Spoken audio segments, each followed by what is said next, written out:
So welcome back to the CPC podcast, No Ordinary Day in Procurement. Once again, my name is Jack Horton. I am the Customer Engagement Manager for the CPC. And today I'm joined by Rachel Turner. You are the Head of Procurement for CPC. What does that entail? I manage two teams. I manage the on-demand team that run procurements for our customers on demand, as they want them, as they're needed. And I also manage the managed service team, who run procurements on site for our managed service customers. That might be from 1 day a week up to 5 days a week. Interesting. So on demand is more a case of they need some expertise for a one-off tender, I assume. That's correct. And then the managed service team is if they don't have a procurement presence on site, you go and do it for them. Well, sometimes we support on site procurement people too. Okay. So in some cases we've had procurement managers that just don't have enough members of the team. Yep. So we've actually slotted in as a member of that procurement team too. So you've been like shining light basically through to we shine a road on the road of procurement. Yeah, like everything and anything. Interesting. Yes. So whichever way suits our customer, then we can just slot in. And that's based on what they ask for basically. So if they come to you and say we want some help with X, Y, Z, you tailor the service to them. Absolutely. We've always bespoke our service for our customer. Sometimes they don't know what they want, so we might suggest doing a procurement audit, putting that into place, having a look at what they've actually got going on, what tenders they need to be concentrating on throughout the year, creating a work plan and putting that in place for them, and then helping them if that's what they need. So sometimes they have a couple of tenders that might want doing. We'll get on and do those. We might just use on demand to do that, or sometimes they might have an ongoing plan of work that is structured throughout the year, and in that case then that's when managed services will take part. Fantastic. Right, okay, moving on. So in this podcast series we try and delve a little bit more into there is no ordinary day in procurement. Do you remember your first day in procurement, Rachel? I do. I remember two actually. Go for it. Fill us right. My first day in procurement, the first day I worked in a procurement department was when I worked at Doncaster Royal Infirmary. And I joined as a clerical assistant, a temporary clerical assistant, and never left. It was one of those jobs that I started out just scanning requisitions that had been sent down from departments into the system, organising them. So that was my first day in a procurement department. However, it progressed. So I ended up working as a procurement officer, a buyer, doing purchase orders, working on the requisitions and buying things there. And then what I would call my first real day in procurement was when I got thrown the printed stationery contract by my boss Ian, and he said, "There you go, Rachel, I want you to do that contract this time." I had no clue. Trial by fire. I had no clue about tendering at all, none. And it was a case of, right, better find the procurement regulations and read up. Never looked back. Fantastic. I was about to say it's clearly worked because you've been working in procurement now for quite some time. Yeah, 20 odd years. Yeah. And you've enjoyed it all? Absolutely. I progressed from being a clerical assistant right up to senior contracts officer when I was at Doncaster, moved on to be a category manager at Rotherham, and then came to work for CPC, well, tenant as it was then, and never looked back. Absolutely never looked back. We always joke, don't we, that I followed your path a little bit because I went from to Doncaster Council, which I've sort of spoke about before, went to the DRI, went to Rotherham Hospital, and then I've turned up here. So it's always Yeah. quite funny how our paths are quite parallel. So using that experience then, or like what you've done in the past, what does an ordinary day in procurement look like to you? There is no ordinary day in procurement. Good answer. Good answer. You can come again. There's never been an ordinary day.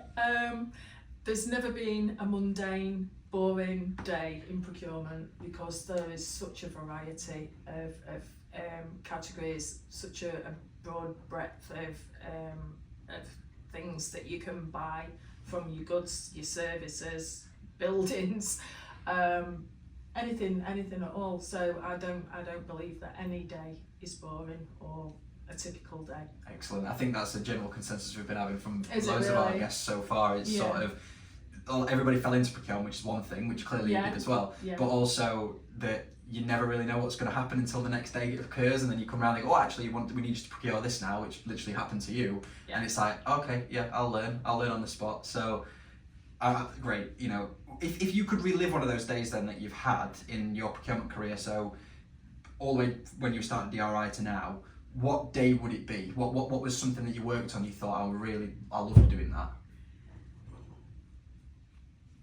I'm not going to look back. I'm not going to look back Right, at okay. all. I like I'm just not. I've enjoyed so many days. I can't pick one out because there have been some really great projects that I've worked on, and I've always felt a sense of achievement once you've kind of got there and finished that job. It just gives you that little kick, and you kind of like, yes, we've got there. We've done this for your customer. Your stakeholders, you just think, yeah, that's great. Lots and lots of projects like that, but I don't want to look back. I'd rather look to what's coming. I like that answer. I mean, so if you were looking at a whole procurement project, and this is just sort of a question that I've never asked anybody this, but do you think the end of a procurement project or a project is the best part where you can have a breather and you can go, yeah, I did that well, or do you prefer the actual doing part? Or is it just the whole process, the whole experience that you like? It's all good. Yeah. I like the structure. I really do like the structure of a process. So I like to do it by the book and start at the beginning, work your way through it, then do your process, do your evaluation. Quite like evaluating. Yeah. Okay. Strangely. Yes. Some people don't. I know that from experience. Some people don't like it, but I do. I like the figures. I was never any good at maths when I was at school. But yeah, I like the figures now. I really like to do the evaluation. And like I say, it's the sense of achievement once you've got that contract in place, it's signed and sealed and delivered, and the service is in place or the goods are getting delivered.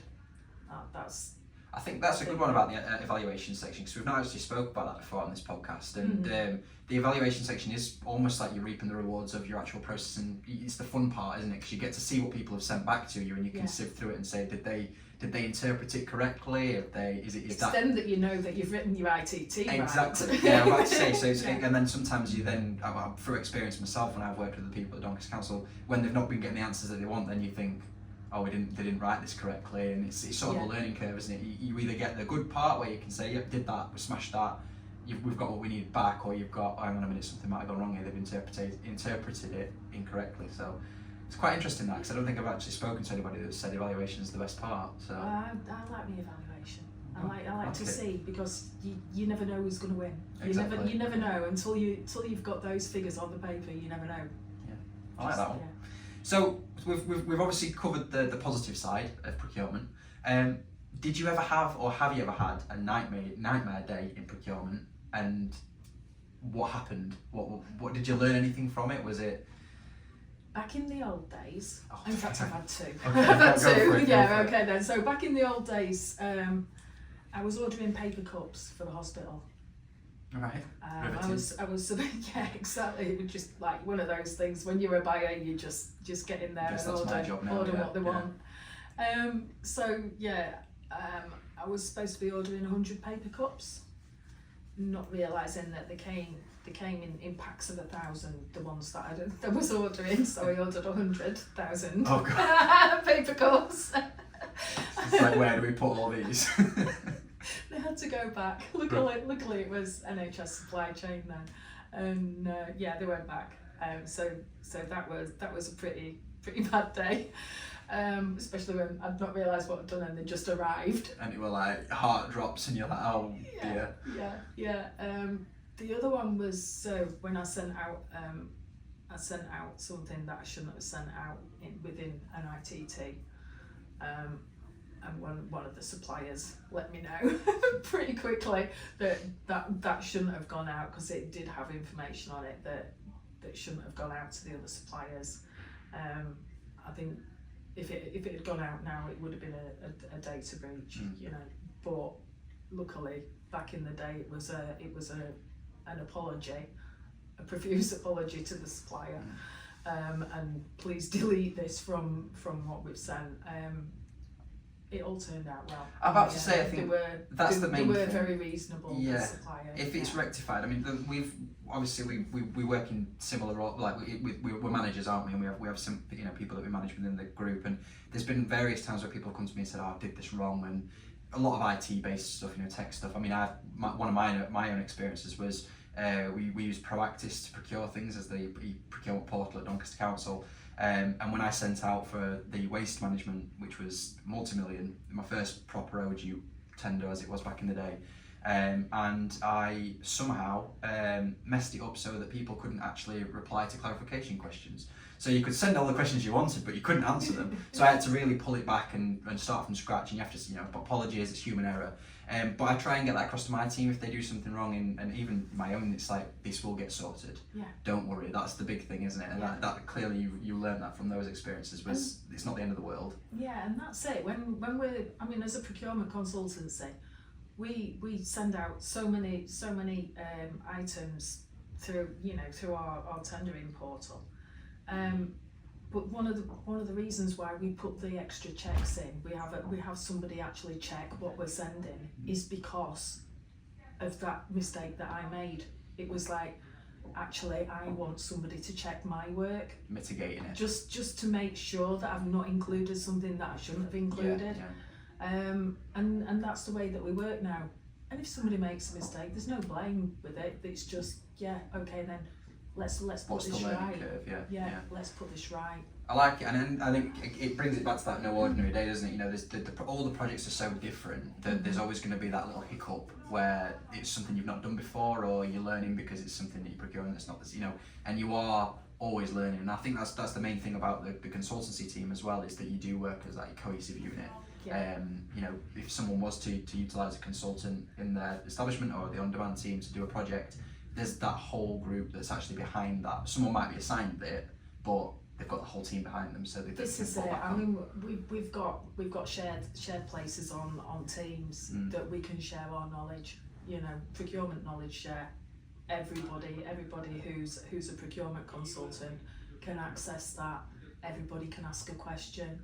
There's never any shame in asking a question, as Darren always says. You know, if you don't know the answer, you've got to ask. And someone's probably wanting to ask the same question, but someone needs to do it first, and then there might be a floodgate opening then, and it starts that conversation, doesn't it? Exactly. So, and we sometimes don't know the answers, but we'll work through it together. Yeah, absolutely. And that's what makes a team. Absolutely, good cohesion. So, as a procurement professional, what varied tasks would you have in any one day? So, if you were looking at one day where you're working for a client, or in the past, what tasks would you be up to? Is how many, is there a length and breadth of them? What sort of tasks would you be up to? There's always the client facing role. There's always the stakeholders, talking to them, making sure that you've got everything right within your tender, ensuring that your documents are right, double checking things to make sure that you don't do it wrong. There's such a lot. There's such a lot that we do. You know, you could be writing your ITT. You could be doing an evaluation. You could be sending letters out. You're going through the whole of the procurement process. Maybe not for one client at a time. So you may be doing that. You know, two or three different things all at the same time. Spinning a lot of plates. Yeah. So would you say that the stakeholder management, so the stakeholder in this case being the client that we're working with, that's the primary objective, but that's the person you need to be communicating with, that's the core of it all? Yeah, absolutely. Yeah. We've got to be in touch with them and making sure that we've got things just how they need to be to make sure that we get the best result for them. Perfect. So obviously we've touched base a little bit that you manage the consultancy arm of the business, so both on demand, which is your one-off projects, and your specialised projects, or those that go on as a managed service, so you go on site and be their procurement official, if you like. What can an institution expect on day one? So say they're coming to work with yourself, you know, your leads come through and we're working with them now. What can they expect from day one? Curiosity. Okay, right. Curiosity. Like that, yeah. We're going to ask a lot of questions. Yes. We're going to find out, you know, who the suppliers are, who they like, who they don't like, what went right with the contracts, what went wrong with the contracts. We're going to go into all that detail to make sure that we get the specification right this time. Yeah.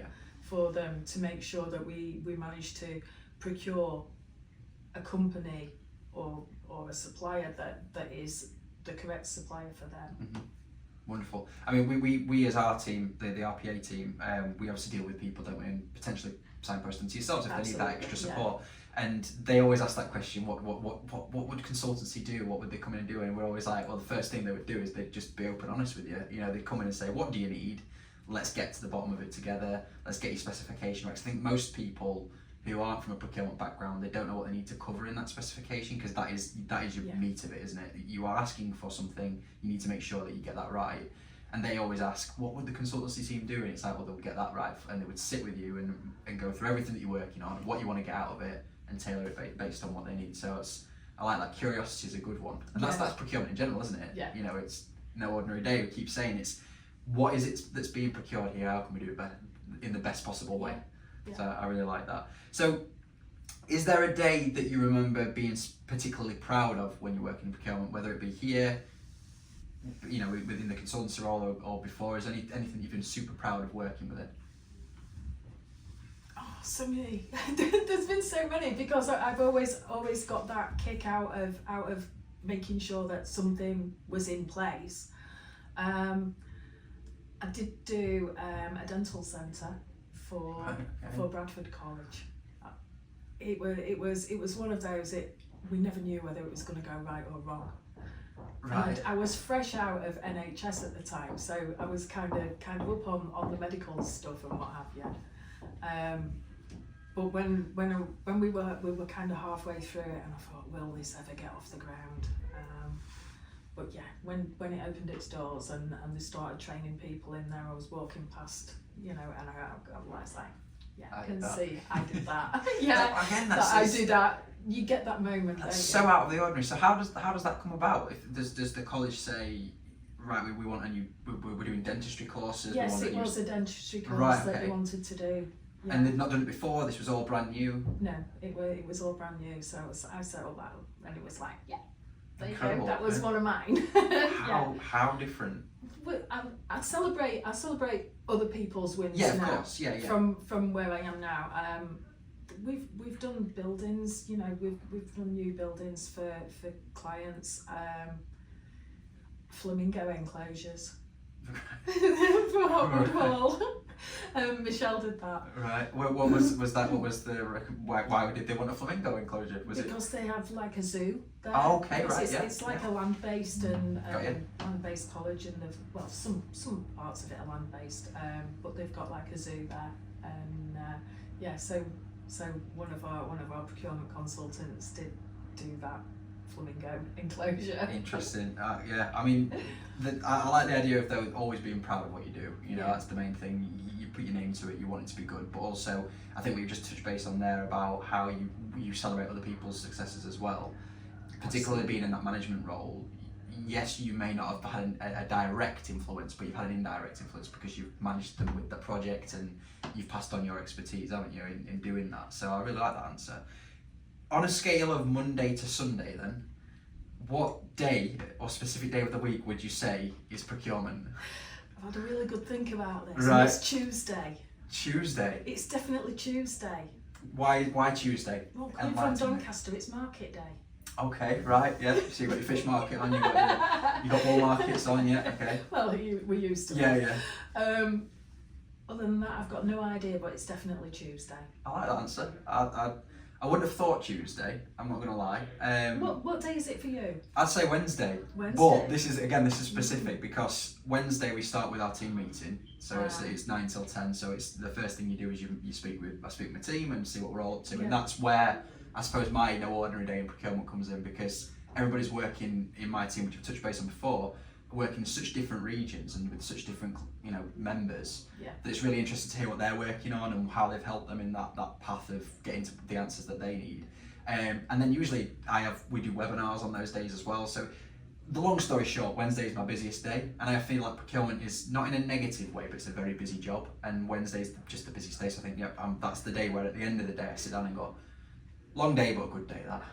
So I'd say Wednesday. Oh, that's interesting. Yeah. We'll have to, the next person we have on this, I'm going to have to ask, that's going to have to be a question that goes through, because I really like that idea.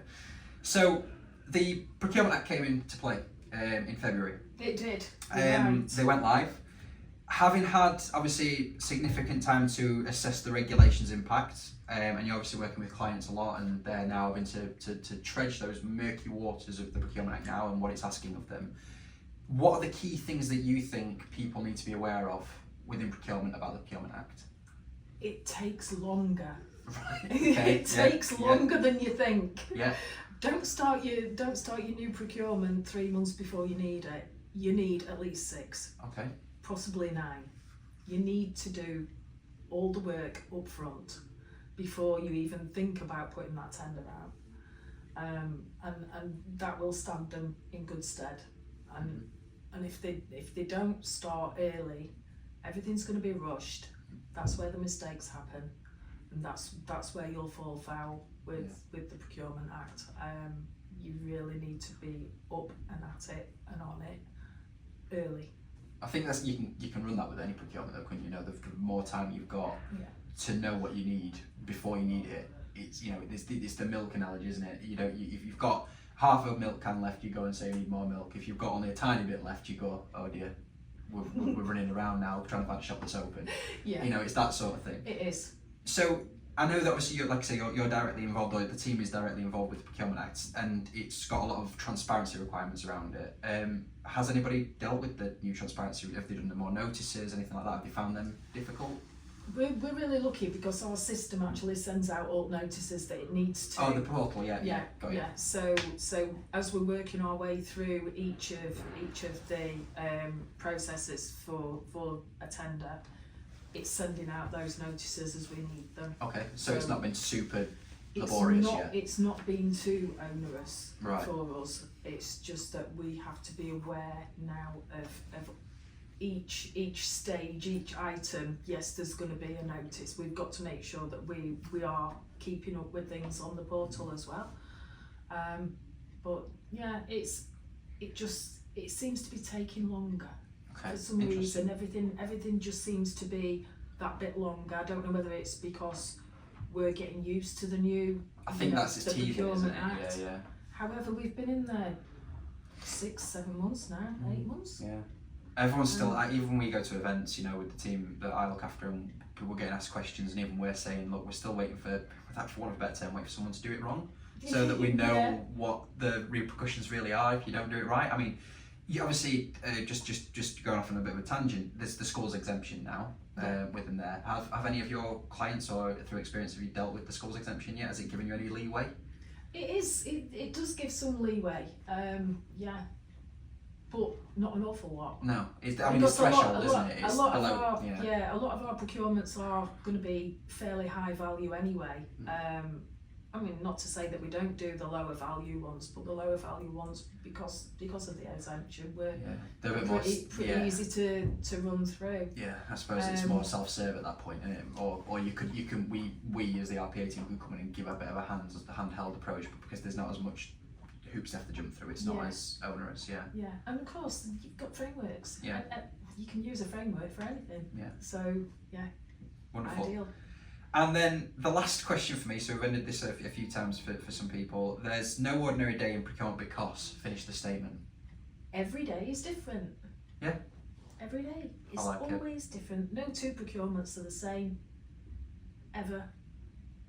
No two suppliers are the same. So if you were coming around to re-procure something you've procured before, there would be a different element to it then? It wouldn't Of course, be, yeah, because you've always got to adapt. You've always got to make sure that each procurement is right for the client, customer, the stakeholder, whichever, and that's what we do. And the world changes as well, doesn't it? So you've got to move with the times. Exactly. We've always got to do that. So yeah, every day is different. I like it.